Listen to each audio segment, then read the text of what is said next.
What's going on, guys? Welcome back to part 2 of the restoration of my lower control arms, front lower control arms for a 94-95 Mustang. These are off my 95 Cobra.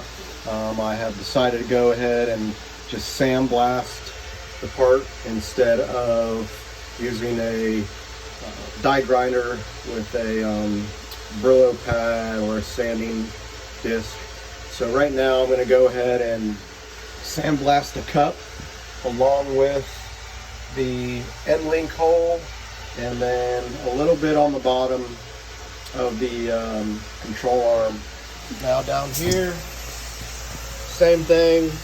I'm just going to go ahead and sandblast the inner portion of the cup where the spring sits, the exterior of the control arm link or end link, and then probably just a little bit on the bottom here on where rain and the elements have gotten to the control arm. So we're going to go ahead and fire it up and blast away.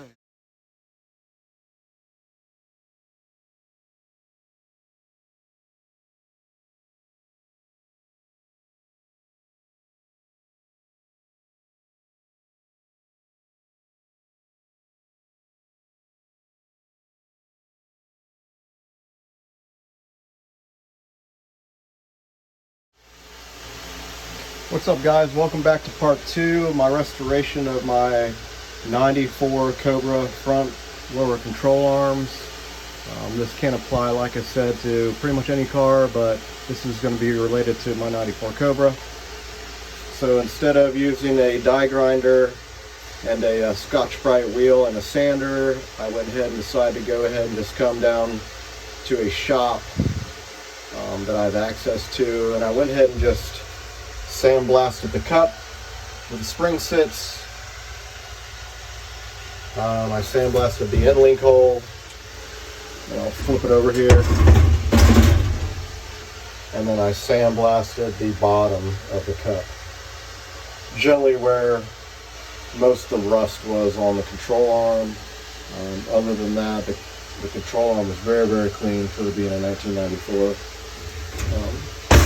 But like I said, if you have an access to a shop or a sandblaster, this is probably the best idea, unless you want to take the time and hand sand it with a die grinder and a Scotch-Brite wheel or a Scotch-Brite pad. So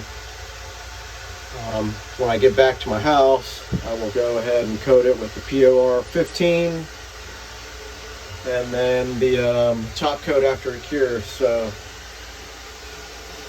this is a little progress on how it's going.